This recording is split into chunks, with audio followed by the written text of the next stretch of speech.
Sahabat Rema yang terkasih, hari ini Kamis 21 Juli tahun 2022, gereja menawarkan kepada kita bacaan Injil Matius 13 ayat 10 sampai dengan 17. Para murid bertanya kepada Tuhan Yesus, "Mengapa engkau mengajar mereka dengan perumpamaan?"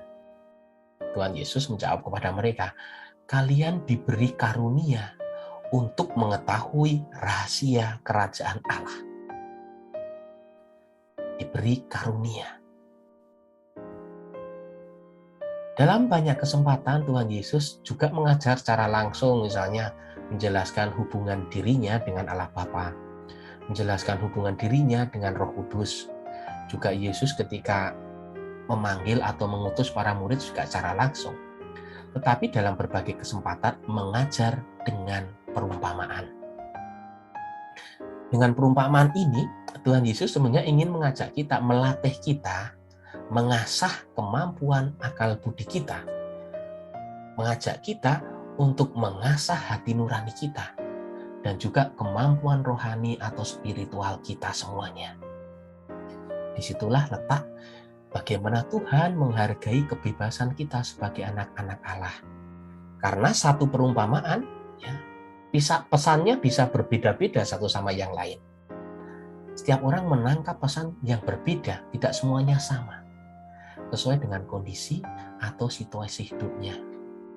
Atau dengan kata lain, perumpamaan selalu aktual di segala zaman dan segala bangsa.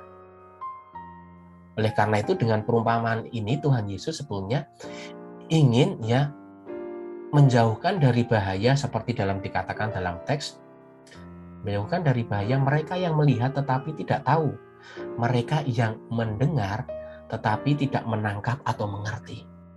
Karena apa? Karena dengan perumpamaan tersebut, Tuhan Yesus akhirnya menyodorkan kepada kita. Perumpamaan ini berbicara apa kepada saya?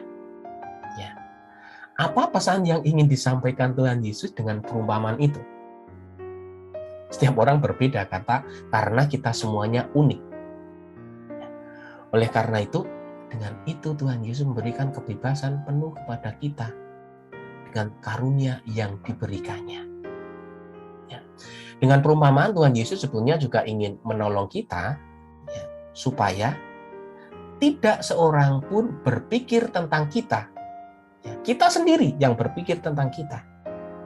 Tuhan Yesus juga menolong kita supaya tidak seorang pun berefleksi tentang hidup kita.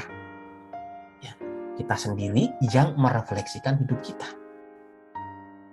Oleh karena itu, Tuhan Yesus bukan Tuhan seperti dalam perjanjian lama yang memberikan perintah dan kita harus melakukan.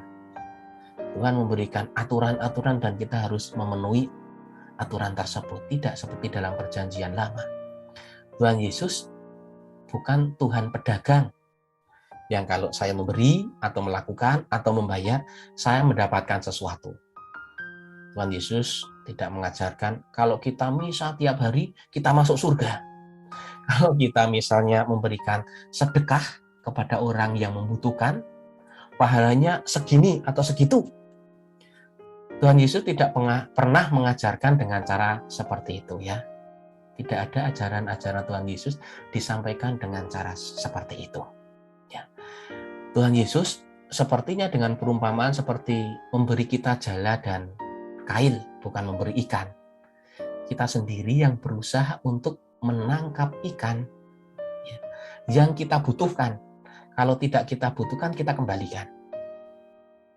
Oleh karena itu, Tuhan menghargai kebebasan kita sebagai anak-anak Allah. Maka dengan perumpamaan itu, Tuhan Yesus mendorong kita untuk berpikir, untuk menimbang, untuk merenung, untuk berefleksi tentang rencana Tuhan di dalam hidup kita masing-masing. Perumpamaan juga memberikan kebebasan kita sebagai anak-anak Allah untuk terlibat menjadi tanda sukacita bagi dunia dan juga mewartakan kerajaan Allah tempat di mana kita hidup. Berkat Tuhan mendampingi saudara-saudari semuanya. Semoga kita semuanya bisa menangkap pesan-pesan Allah melalui perumpamaan yang Yesus tawarkan. Berkat Tuhan Yesus turun atas saudari-saudara semua dalam nama Bapa dan Putra dan Roh Kudus. Amin. Berkat dalam.